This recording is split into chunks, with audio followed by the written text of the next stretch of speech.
full disclaimer, I just did the most enormous yawn. Just ready for the energy that's going to explode out of the traps.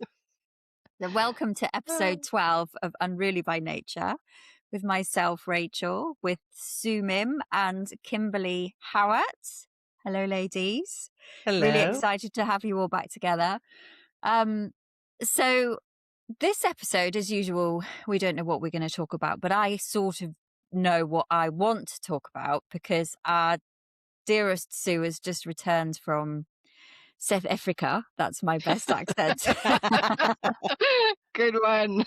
And even though I wasn't there with her, obviously, much to my dismay, I really felt the energy of Sue while she was there. And I was actually high as a kite one day, in particular, when you were messaging us. I don't think I got any work done because I was just I guess it's like riding on your coattails of your experience. So my question to you, Sue, for now is, how do you feel different since coming back from your trip? And we'll talk about your trip a bit more, I think, because we want to know about the elephants and stuff.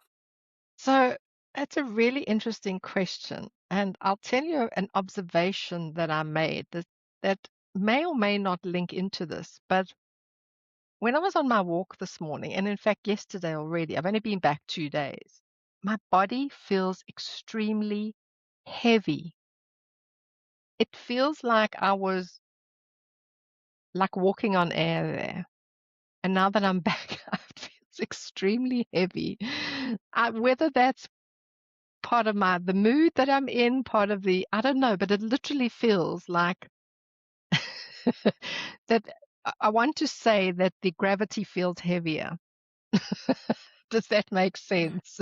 That's Absolutely. one thing that I have noticed that, yeah, what has shifted, what has changed. I certainly feel heavier in this space and I felt very light when I was there. One thing that has changed, I mean, that's one thing that has changed. Otherwise, what's shifted for me is that I realize how good it feels to be in nature and in the wild and back swimming in the ocean and with the animals and the wildlife and the plants.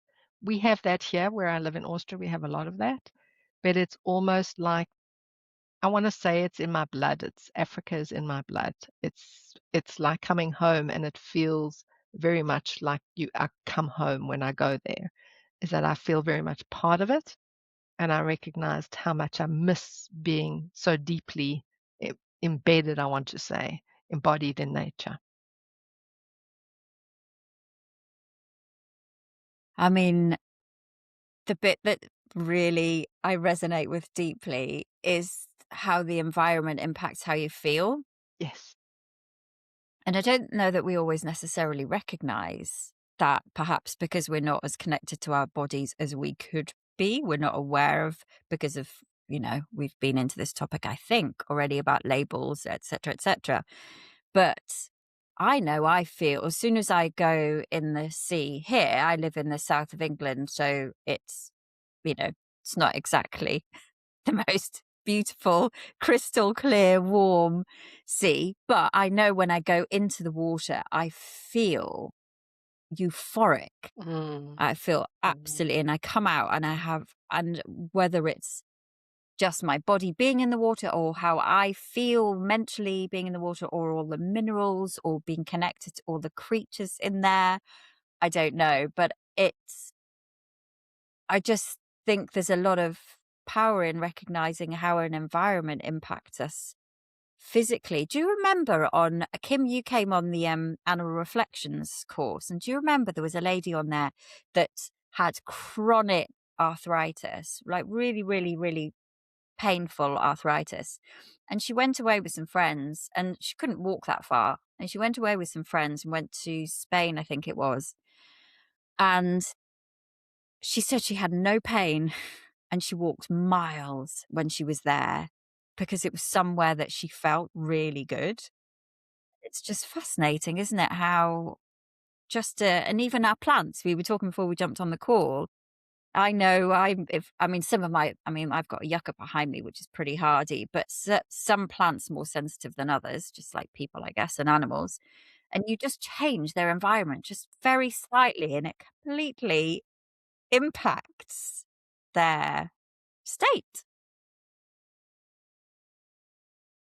And it may yeah, go Yes, what you said there, it's so true. Exactly that. It was, I definitely felt the change in environment, and that shifted everything. It shifted my mood. It shifted the way I see things. It shifted so many things. But there was an example I'm going to give about dogs on the beach. So on the last day, we were having a morning swim, and my cousin took me down to one of the beaches where she said, "Oh, this is where everyone takes their dogs to this particular beach." And I saw loads of dogs on the beach together.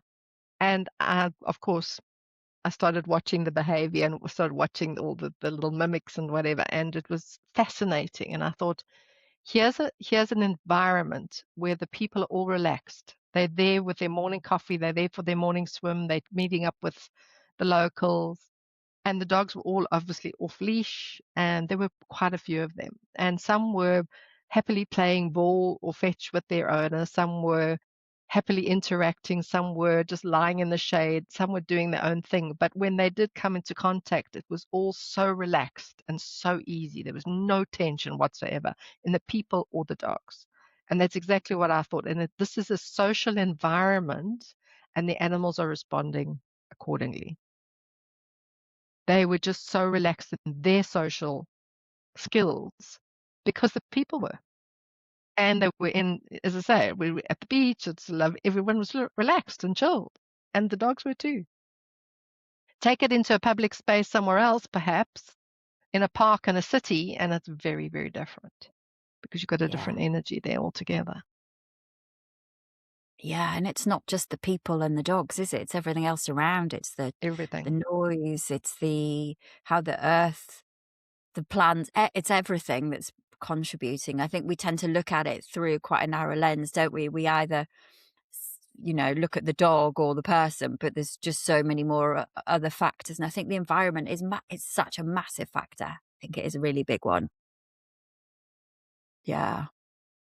You just opened it up for me because the thing that came to mind, Sue, when you first talked was the word witnessing, and how when we become an observer of life, I don't care if you're in a city in Africa, and it could be anywhere in your backyard.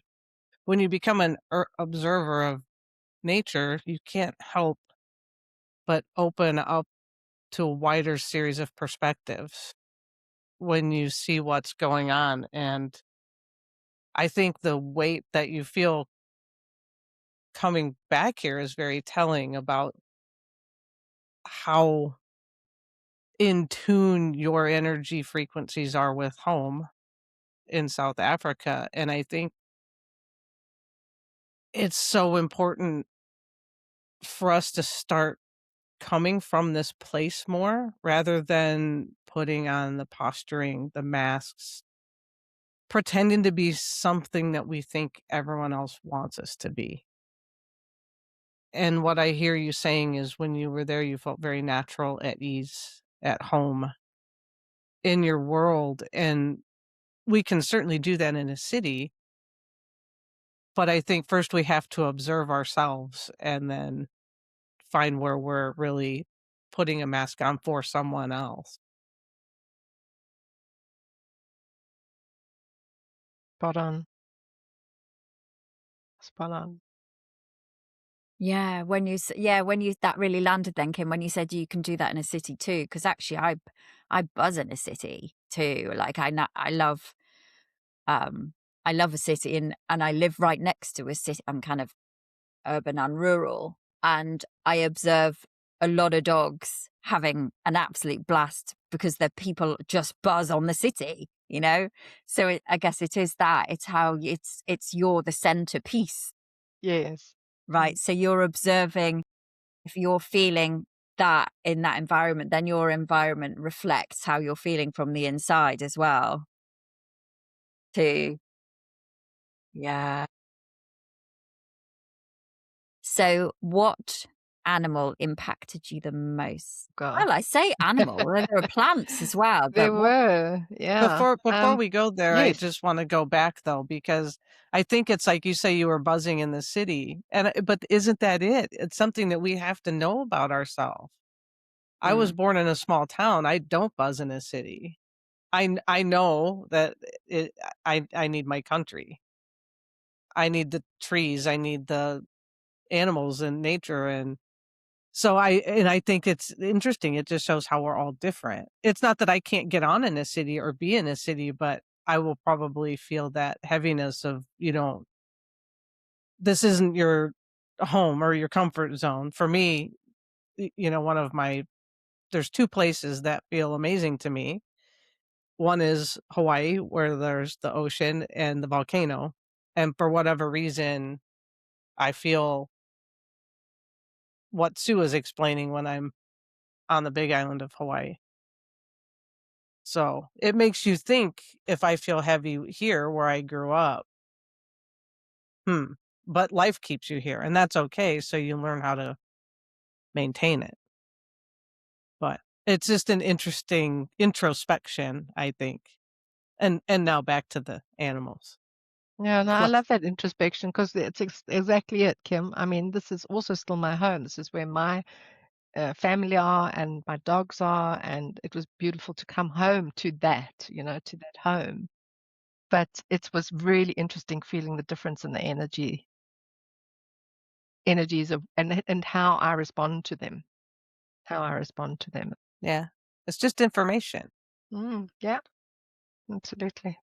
Change, right? In a week's time, we could talk to you in a week and you may be completely different and feeling Exactly. feeling you're redecorating and planting new plants. It's like, do we go to these places just to draw inspiration or to do some healing or to just have experiences? Yeah, It's not yeah. that that's the outcome of where you will be Mm-mm. eventually. It's just you're accumulating, assimilating, shedding, all of those Because, at the natural beginning of this things. year, it was my sort of intention for this year was to have adventure, to experience all parts of life and to experience more of life.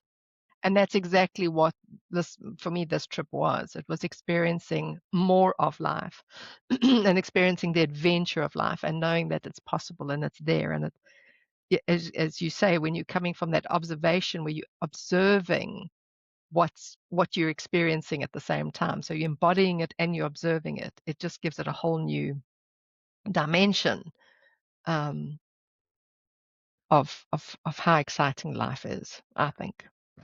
Right. Yeah. Yeah, Yeah. I think for me, when you're observing, you can be observing yourself, but we can tend to be towards self-centered, right? I like this, and I like this, and I like this. And when you start observing nature, you lose yourself in that. Mhm.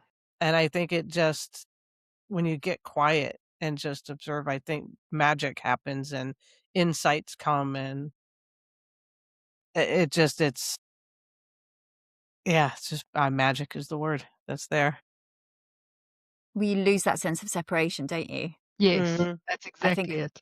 You feel so part of the ecosystem that you do, you totally lose that separation. yeah. Yeah. Yeah. But for anyone listening that is somewhere that's not surrounded by nature, I was at work this morning and I had a call and I am urban where I am, take my dog somewhere rural, but I just had this little fly land on my screen. And I know it sounds so unexciting, but he just sat there and then stood on his little back legs and I just sat and had this conversation with this exchange with this fly and it's like he's doing acrobats. Like a little assault course. It was just a bit gorgeous. Oh, dear. Yeah, exactly. Nature's all around us all the time, isn't It's it? everywhere. So Yeah, yeah, so tell us. what's Go my on. favorite? Well, I think it's always been one of my favorite animals, and we actually saw it on the very first day, which was just so special, was the leopard. Mm, The leopards are just, for me, that one of the most elusive, most powerful, most incredible animals on this planet. And they are so elusive. It's very seldom that people see them. in the reserves. It's not one of the easy animals to see. And we were just really lucky that on the first day we saw lion, cheetah, and leopard on the first day, Wow. and it was so funny because, when we got there, our ranger said to us, "So what are you hoping to see?" And I think a lot of people who go on these safaris say, "Well, we want to see the big five, we want to see the elephants and the lions and the blah, blah." And I said, I'm speaking for myself, but then my whole family said, yes, they agreed. I said, I'm here for the experience. I'm here to just go on these experiences, and whatever shows up for us is what we see. And he said halfway through, I think by the third day, we'd seen the big five. And he's You can go home. and he said, it's so funny. Because you've seen the big five because you've got open hearts. So I said, what do you mean?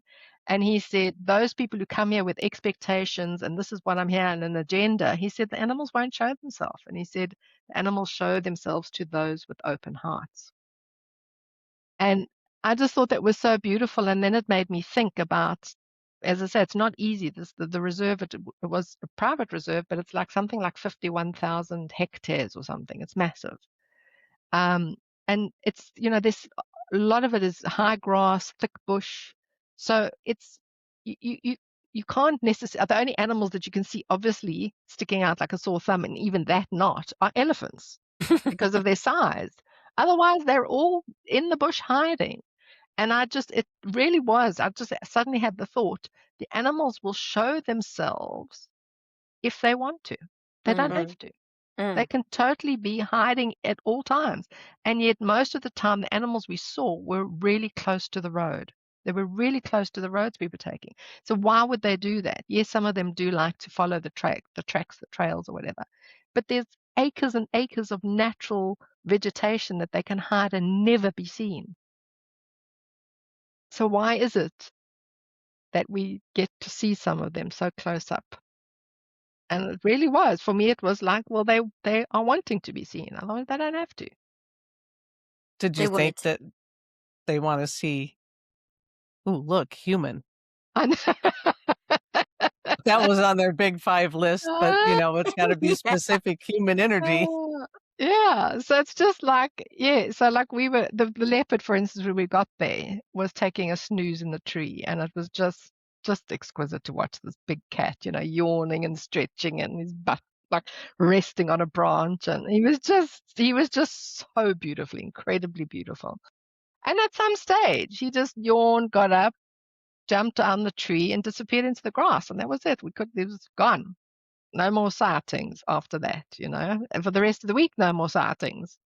We knew he was there because we had reports of the trackers had tracked certain, and they knew where the footprints were. They knew all sorts, but also completely hidden and out of sight.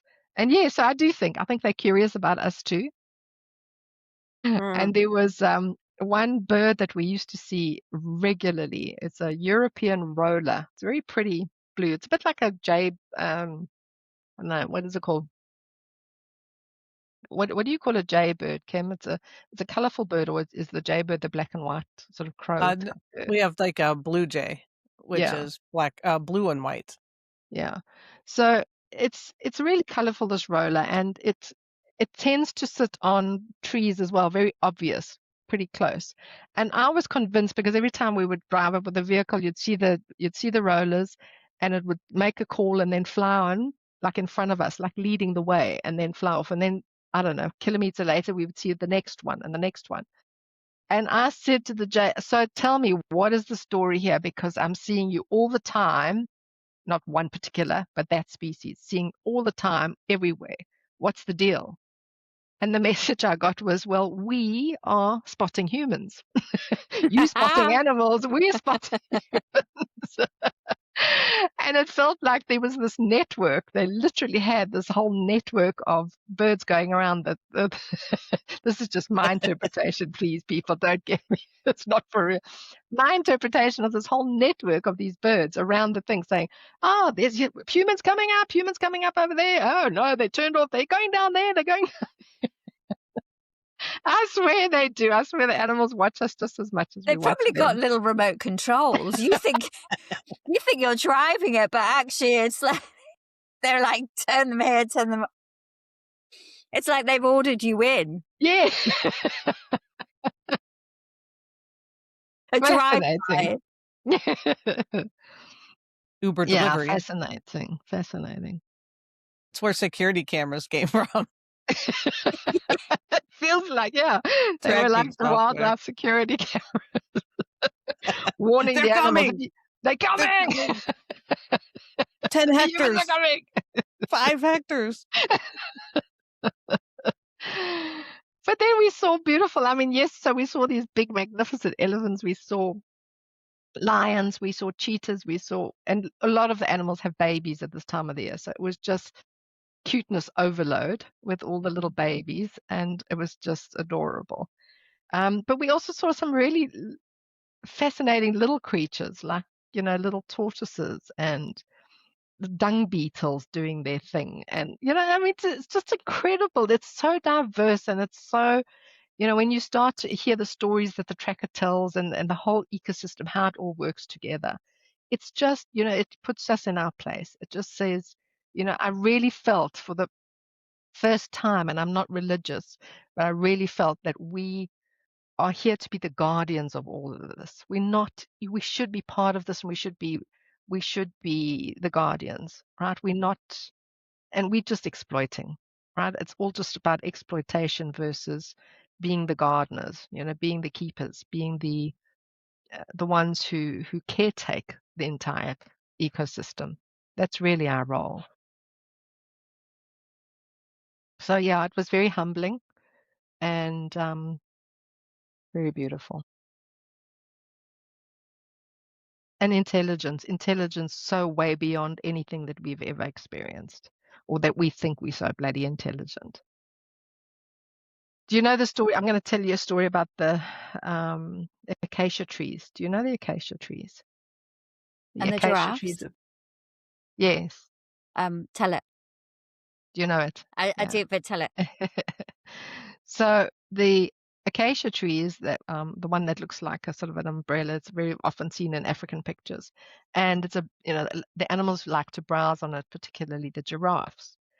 And it's a very thorny tree, and they've got these very small little sort of feathery leaves that the giraffes like. And when the giraffe comes and starts to browse on that tree's leaves, the tree will, it's a symbiotic relationship. That's yes, I'm your food kind of thing. So they allow the giraffe to browse and feed on the tree for a few minutes.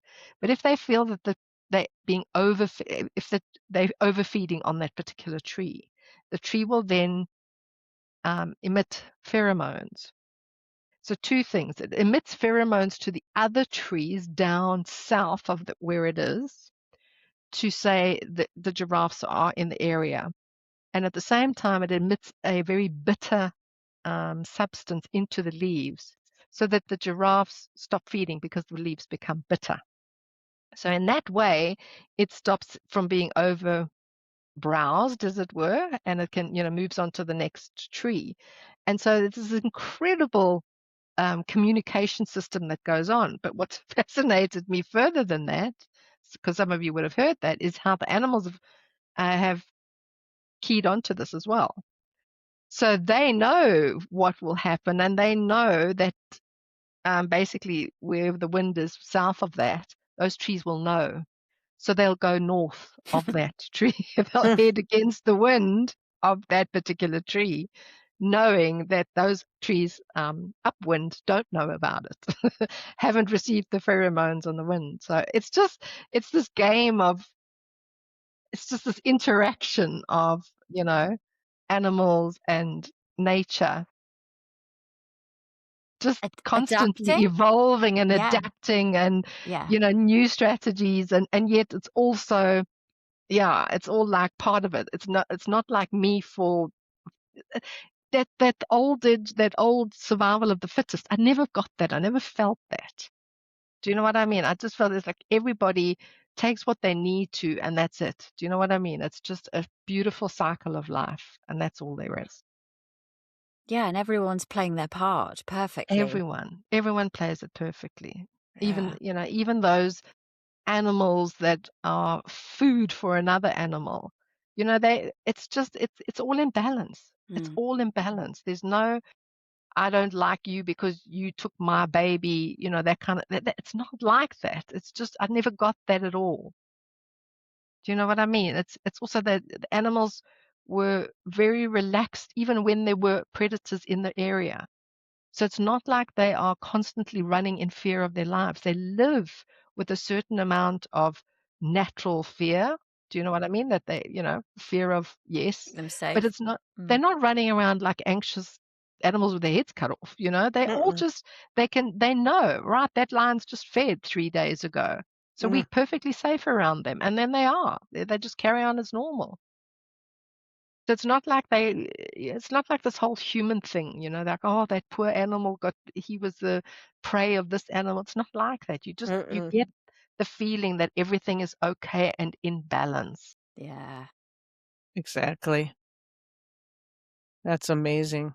I mean, it is. I sit there and think about it, and exactly what you said, Sue. The lion's not running around like feeding on every animal it sees. It No, eats when it needs to, and it feeds exactly. its young when it needs to.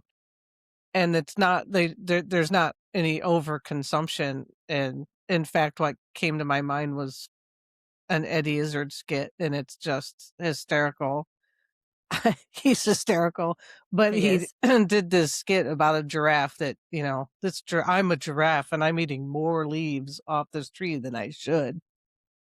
And it was like this this gluttonous giraffe, and it's just so funny because it's not it. I mean, the skit, I've seen it a million times, and it's just perfect. It's perfect because we just want more, more, more.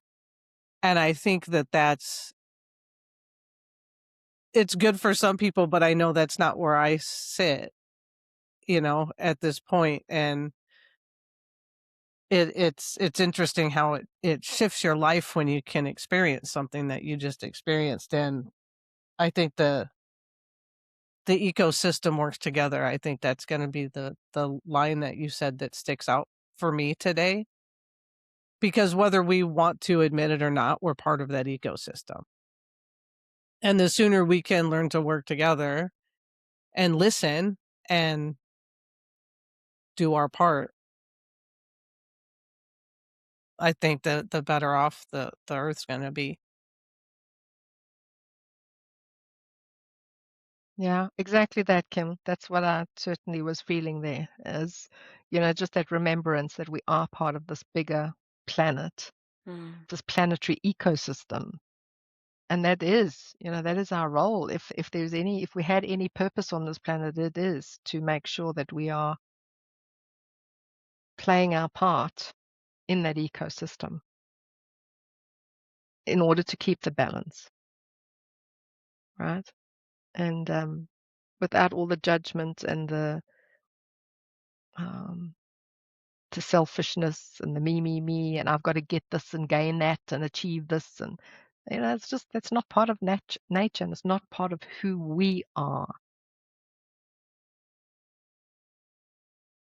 That whole separation story, once you feel the separation, that's when you feel that you need, to look after myself. Yeah. That's it, isn't Yeah. it? That's where all those fears exist, is because we haven't got all the information. We're disconnected. Mm, Again, I mm. felt that absolutely in my life up until, I don't know, however long ago since I started working with this awareness that we are connected to everything. I'd almost say a lot of my fears and anxieties and worries just sort of dissipated as I started to understand the symbiotic relationship and the interconnectedness of everything. I'm not saying it's always there. There are moments where those moments come up and then you feel them, but I think that's what that's what a lot of the bullshit is that we are these just like we're just bumbling around on our own. We've got Yeah, all the answers. yeah, exactly. Just bollocks, isn't it? Ridiculous. And I think that's probably why I was so envious of you going to South Africa. I mean, there was millions of reasons why I'm envious, because it's somewhere I've always wanted to go to, and I'm sure I will at some point. But it's just that feeling that you feel when you're connected to the land and the Mm, earth and being mm, part of something. It's like as you say, like feeling part of a family, or feeling just for that feeling you're just that. Yeah, and maybe that's where a lot of loneliness is a really big thing, isn't it, in the human world? But there are some people that are on their own but don't feel lonely because they know they're surrounded by insects and plants, and other people that can be surrounded by family and friends, but they feel lonely because there's something. Yeah, is that because then they're not seeing the bigger picture, or there's a disconnect, or there's something, or they haven't found their Mm. um but yeah, there's something got to be said for just going out. I love I love that's really inspired me, the like your vision for the year is to just go out and experience, and it doesn't have to be big, it doesn't have to be going to South Africa or Australia. I mean, No, of course, no. it can just be going somewhere different with your, like this morning I went somewhere different with Darcy. When you think, "Oh, I'm gonna go somewhere different," even if it's literally on the other side of the field. And and but because we're so used to comfortable doing the same thing, I drove around to go to the usual spot, but then I couldn't get a parking spot. So I had to go the place that I was originally going to go. It's different. And it was just a different experience. And Mm, she got to hunt voles, and I had a different perspective just being in a different ecosystem. And it felt, so it doesn't have to be grandiose, does it? It is mm, just sometimes going somewhere different and feeling that, yeah, experiencing it, witnessing it, as you that's say. it. Yeah. I'm gonna be fully present with whatever this experience offers me, whatever that is. Yeah. Yeah, even the scary bits, even the bit where you're like, "Oh, Mm, shit, I'm going out of my comfort zone. This is really uncomfortable," but just knowing that you're choosing that, even mm, if mm, it was the animals that ordered you mm. to come. It was there was also, I mean, there were moments, you must remember we were in an open vehicle and these are wild animals, Yeah. and you're seeing them really up close. And there was a pride of lion that we stopped at, and it was beautiful. There were two males. We'd seen the pride before, which Mm. was two mums and their four cubs. And then later we saw the same pride, but the two males had come and joined them. And I said to the ranger, "Why would the males come and join?" And he said, "Well, it's likely that they know that the females are going to hunt soon. They just come along for the ride, come along for the feast." But he said they also come and bond with the cubs. From time to time they'll come and bond with the cubs. And there was one cub there who was not from this year's litters; it was from last year's. So just entering that puberty phase. And I Mm. said, because you could see the little hairs starting to grow on his neck, and he was a big cub. He was a big boy. And he was closest to the vehicle. And he had a little bit of the, what do you want to call it? The kill, the cadaver still. He was chewing on one leg of, I think it was I don't know, some animal. And he was having a little chew and he looked up to us and suddenly you make eye contact, because the way they describe it is that the animals are used to seeing the vehicle as one whole picture with the people in it. So Mm. they recognize it as one animal, let's just say, right? So it's not a case of this is a vehicle with animals in it. They see it as one thing. But when you make a sudden move, or you loud, or you stick your leg out the vehicle, or you stand up, you change the silhouette of the vehicle, and then they alert, right? So then the animals will actually alert and say something's changed about this picture. And I don't know, I shifted my weight or something, and I mean, we literally at eye level with this lion, and he turned around and he looked me straight in the eye, and I knew that he'd made eye contact with me, and my heart just went like he's staring right at me. And he stood up and he lifted his lip and he this like little snarl like this. And me knowing body language, I'm saying, shit, this little oak is not comfortable. So I'm saying to the ranger, I think maybe we should move. And he said, no, just relax, just calm down. He'll settle if you settle. Fuck, I don't feel settled right now. But yeah, it's just yeah, again, such a powerful. There were moments where it was really scary. It's not just like driving through a safari park, taking pictures and looking at animals. You realize that you feel very tiny, very Yeah. Yeah. vulnerable when they make direct eye contact with you, and that's. But it's also that the ranger had said to us. He said, "I said, what is the one animal that you're scared of?" And he said, "It's not lion." He said the only animal he's scared of is buffalo because they don't Mm. show any warning signs. They just full on go for you. So they can turn, and I mean, with their horns and their size, I mean, they can topple a vehicle in no time at all. But he said they don't give many warning signs, as is the black rhinos as well. They give very little warning signs. But he said, I love the term he used. He said lions are pro-life. So I said, what do you mean by pro-life? And he said that they will warn you. They will, they're not there, like you said, Kim, they're not just there to see a human, let's kill them, see an animal, let's kill them. They're not there for doing that. Do you know what I mean? So yes, they will give you warning signs if they feel you a little bit too close or feel you a little bit uncomfortable or whatever. But they're not going to just turn around and eat you. Mm. And And he what said, yeah, he has a lot of respect for lions because they do that. That even if you meet them on foot, he said he's had a couple of occasions where he's met them on foot in the bush. And he said they might even give you a mock charge or something, but generally it's all just warning. They're not about to just come and eat you. it's reassuring. Very. Maybe You, it was just a lie to reassure me. I'm not sure. No, But I'll just stay in the car. I'll stay in the car anyway, okay? I'd say your word for it. What about the insects? Are the insects like my friend Jodie that's from Australia? Her husband, he's very British, and he said everything in Australia wants to kill you. So yeah, this was fascinating because one of our party was my son's girlfriend from the UK, and she was saying, "Oh, she wants to see a snake. She wants to see a snake." Now, I can tell you I can tell you how many millions of snakes are in the bush. But they, again, are so elusive, and you don't see them because they're so well camouflaged. So well camouflaged.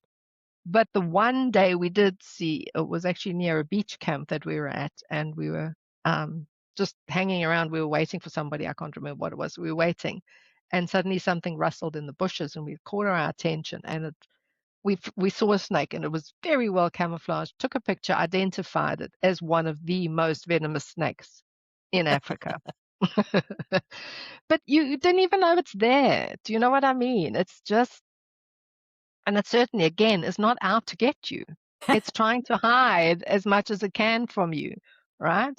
So this is the next thing about, dangerous animals, and Christopher, my son living in Australia, said he saw more dangerous creatures, i.e. spiders and snakes, even albeit one, on our one holiday in South Africa than he saw in the 2 years he's been living in Australia. And they get out and they go camping and they do lots of stuff there too. So we always say, the Australians are sissies. They think they're scared of all these dangerous things, but they're sissies. But, yeah, so we saw the one really scary looking spider was about the size of my hand, Wow. and it was on this big nest, and it was, I can't remember what it was called, gold striped orb weaver or something like that. Give it And a it's got this magnificent name. yes, and it's got this magnificent, it looks like it's called gold. It's got gold stripes, and its threads look like gold when the sun Oh, shines on it. It literally looks like gold. It's got these massive webs, huge big spider in the middle. And then he said, that's the female. He said, but she keeps a couple of males on her web, um, ready to, to mate when she's ready to mate. And the males are like the size of a pinhead. You can hardly see them. You have to like binoculars to see these things. And she's this massive, big, huge spider. And Kim's having a good giggle. she is, yeah. She's like, I can't eat you all at once. Yeah, she said that the males have to be really careful. They have to make sure they get, come up to at the right point at the right time and make sure she's eating, because otherwise they'll become dinner. Yeah. Oh, yeah. That's just Yeah, so we great. saw some scary insects and, yes, a snake.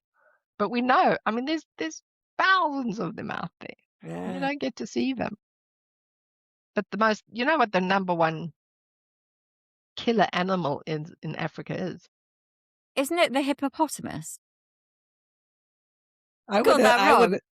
I would have guessed It that is. too. It is, but the number one is actually the mosquito. Oh, of Oh, course. Oh, that was a yeah. clever question. I see what you did there. Clever. Clever girl. Oh, ouchie. Yeah. Because the diseases they carry, you mean? Yes, yes. Mm. Yeah. So there were a And lot of mosquitoes, yeah.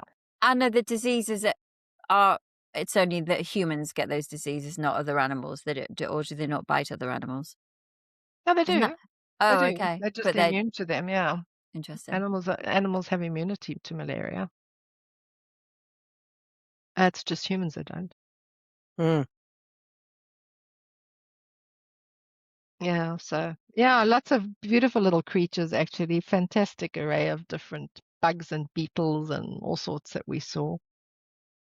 I remember watching a little beetle fly in and come and drink from the pool, the swimming pool we were at, like just this tiny little beetle bug lands in, takes a little water and flies off again. The bird life was also obviously incredible, all the diverse birds and watching all that.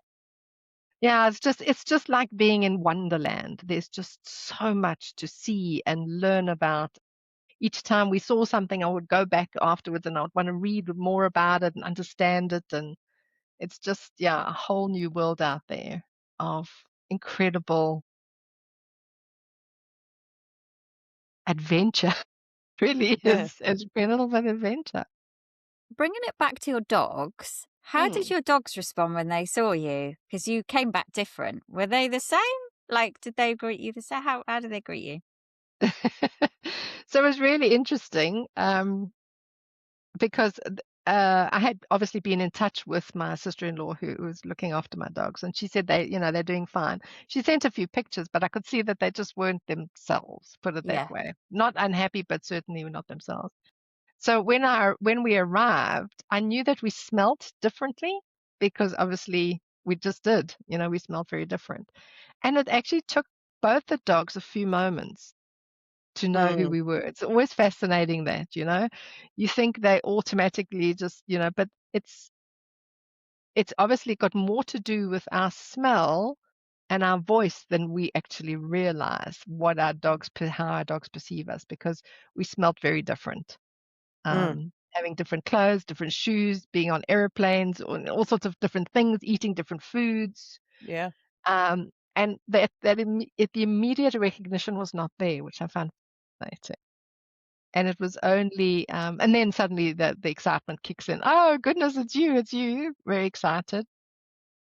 And once we got home and in the home, once we walked into the home and they smelled all the places where the beds and the blah blah blah. It was suddenly, yes, this is my home environment, and you could feel like a sigh, like, Mm. oh, we're back home, we're back home. But again, just trusting this time around. I've never had that before, but trusting this time around how resilient animals are. Yes, knowing that they were in obviously a place where they were loved and well cared for, but our dogs do adapt. They adapt much quicker than we think, and they are very resilient. So, Very much. yeah. Do they interrogate your luggage? Yeah, Charlie did. Where have you been and what is Yes, this? yes, And exactly. He literally just jumped into the suitcase right in and just was digging in there and smelling everything and fascinating. The one pair of shoes I had last worn when I was in the game reserve, so I pulled those out, and those were fascination to him. oh So yeah. you can imagine, yeah, it was like and then obviously, I don't know if you know what biltong is. Oh, yeah, it's Like like a beefy it's thing, beef, isn't it? dried beef. Yeah, it's like beef jerky, like you would have. Um, and what we also call dried vorst, which is like a sausage, a dried meat in a sausage form. We had that in the suitcase, and of course, yes, that was like, oh, give me this stuff. You brought me gifts. Yes. So of course we had to open and share. Of course. Mm. Yeah, but it was fun that was really fun to watch go through our luggage and see. Yeah, all the different smells and things. It was fun for them.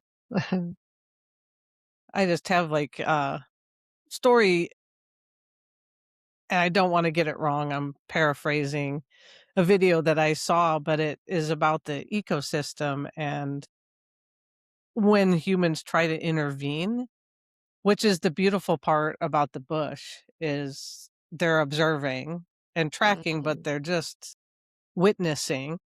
mm, And in, I believe it was Yellowstone Park, they removed the wolves mm, and the trees started to die and the river started to break down and it got overrun with deer. And when they allowed the wolves back in, it balanced and brought harmony back to the ecosystem and like the natural plants and things that were so strong before came back really quickly too. So it's also a sign it's never too late to make different choices. And it's a wonderful example, I think, of exactly what you're talking about and how we think we know, mm, to the detriment sometimes of mm. ecosystems and nature. Yeah. That was one of the things, and we had a big discussion there about keystone species, the wolf being one of them, and the predators being, all the predators are keystone. And it was fascinating, the whole discussion. One of the things that talking about not interfering, which can be really hard for people to see when they go to the nature reserves, is that they, the rangers will not get involved in anything that nature has is let it take its course. And there was one little warthog who had found his way into our camp, and he had obviously been um, he had obviously been part. He was what was he got away. He was the one that got away, but he didn't get away lightly. He got away with a big injury, and that half his rump was taken out. So when we first saw him, and for people listening, this is a trigger warning. Okay, it was uncomfortable to see because he was completely lame in that part of his body. And when we first saw him, he was laying down.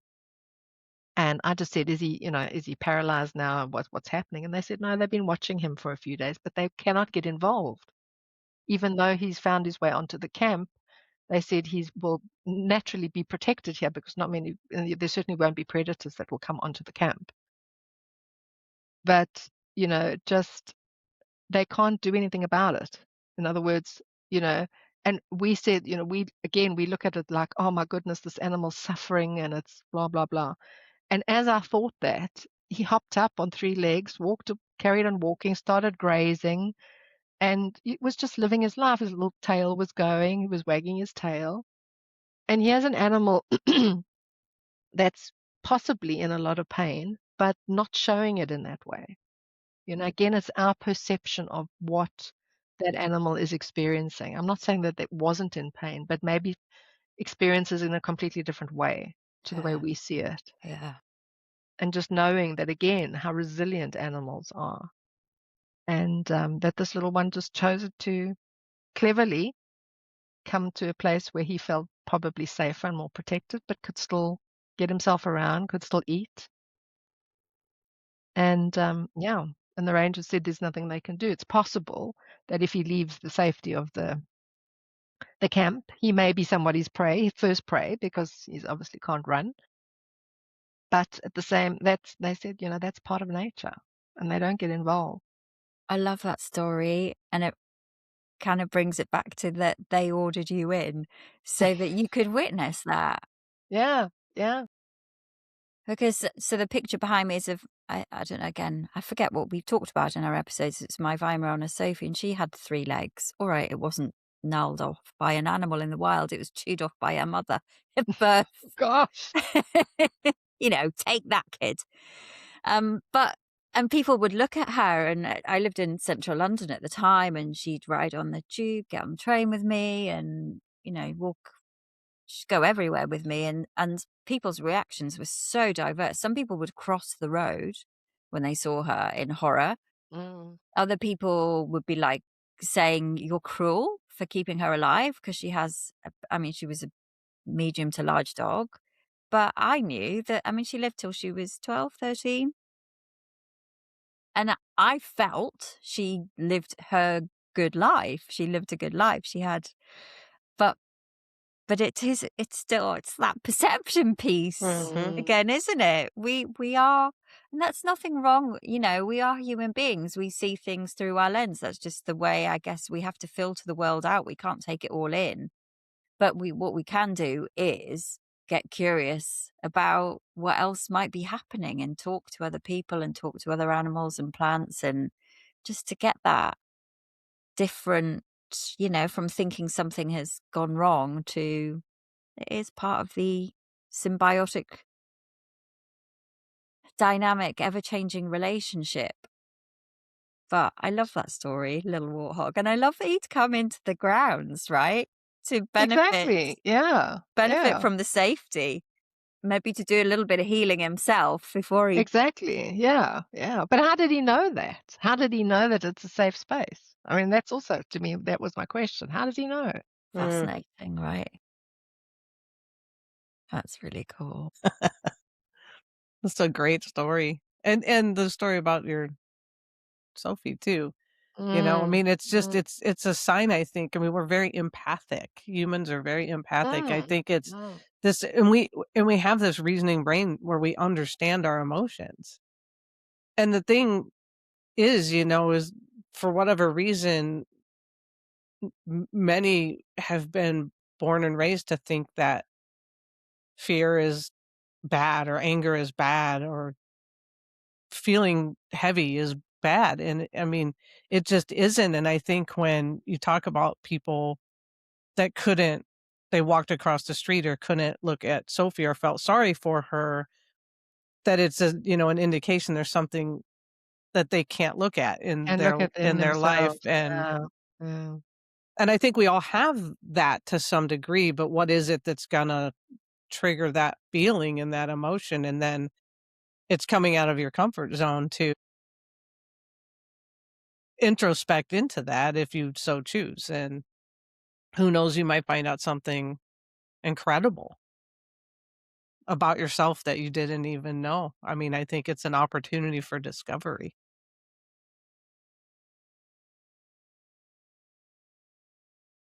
We had a similar situation, I think, to the warthog, where we had a deer. We live in the suburbs close to, I mean, it's a populated area, but a lot of forest and greenery around us. And we have 10 acres of space. At the time, we only had 5. Well, I guess we had bought the other 5, but it was empty and just wild. And there was a three-legged deer, and the one leg was black. And I remember it being New Year's Eve. We had friends over, and we got about 14 inches of snow. I'm not sure what that is, 30 centimeters. It was a lot of snow. Like, it came up to my knees, let's put it that way. And so Jim and I cross country ski on the flat land, because if you give me a hill, I'll fall down.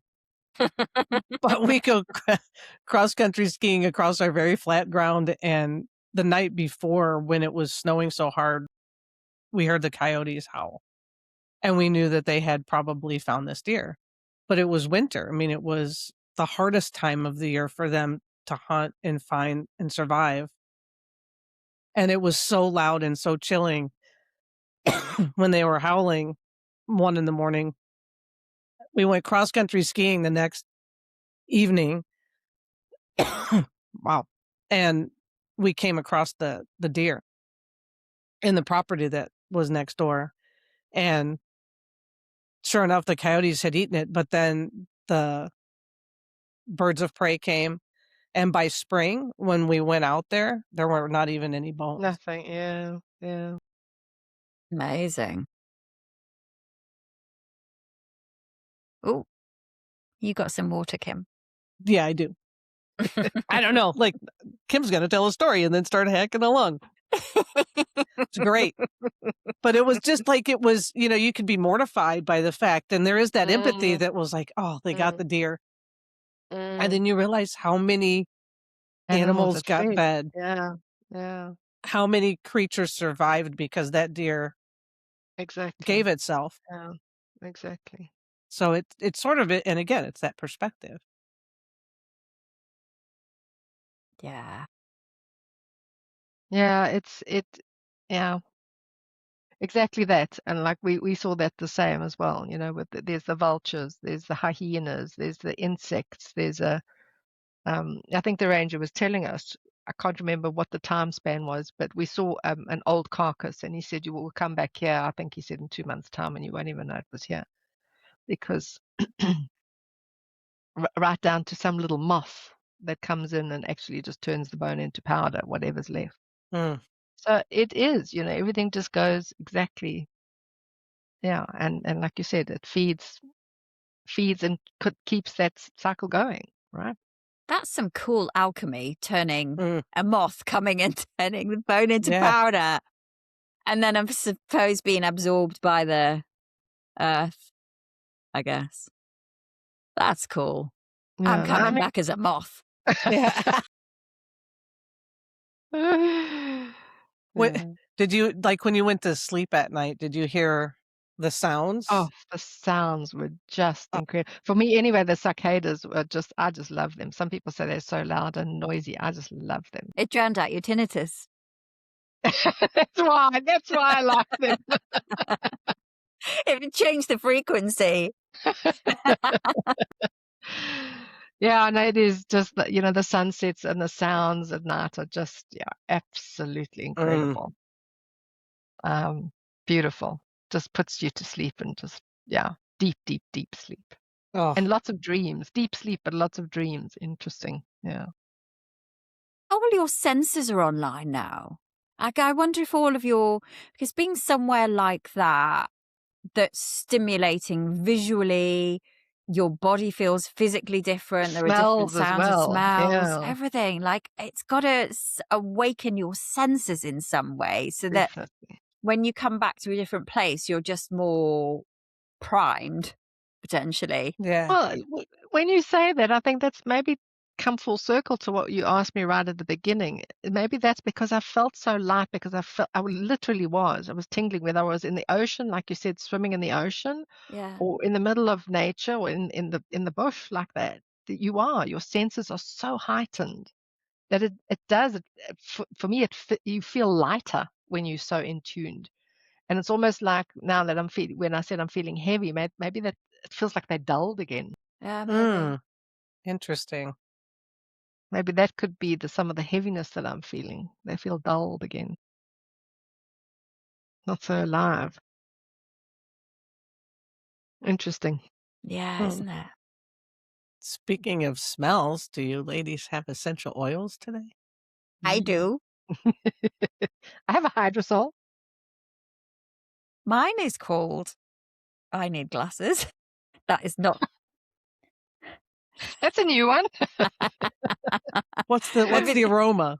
maybe this one will help me with my vision. Um, it's I'm actually tasting it. It tastes like lemon drops. It's called Moldavian Dragon Head. Oh, Oh, Yeah, it's cool. Um, I love me some dragons. I know. So the flowers, it's called named that because the flower heads look like dragons' heads. It's Mm. purple flower. I don't really know that much about it. I just treated myself to, I got jealous basically. Jealousy for me is a driver. It's a, it's a driver that go get that thing that you're jealous about, like the South African trip. And Kim has about 400 essential oils. So I was like, I need to get me some new oils. Hence the dragon head. But oh, it's beautiful. Even though it's similar to Melissa, but I want to say it's much tastier mm. for me Mm, anyway. Yep. What about you? love it. I've got orange blossom hydrosol. And it's so pretty. It's just a really pretty scent, and it actually does, because so many of the trees in South Africa were all in blossom, and so there were beautiful smells. And this is just such a, yeah, it's gentle and just perfumey and delicious. Nice. Today I grabbed hoe wood, HO wood. Very cool, citrusy, little woody. It's wonderful. It's filled up the office. I always love when we do this, like you leave it open for an hour and then come back in your office. It's like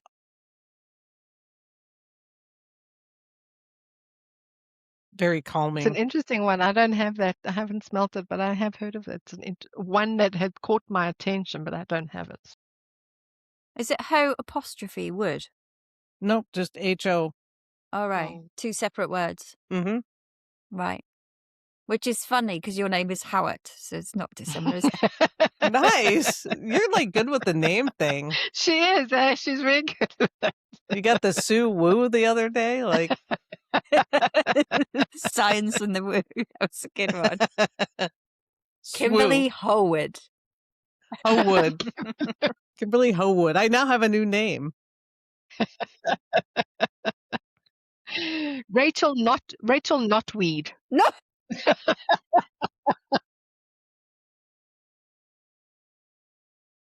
Love that. Knotweed. Isn't that poisonous? I think it might Is it one of be. those invasive species? I don't know. Oh That no, I don't know if I want to be that. poison. Isn't it a song? We're gonna have to look that 80s one up. song, That's 90s funny. song. That girl is poison or Yeah. Japanese knotweed. All of it. All of it. I always have a list of, research at the end of a. Yes. I love that. Gorgeous.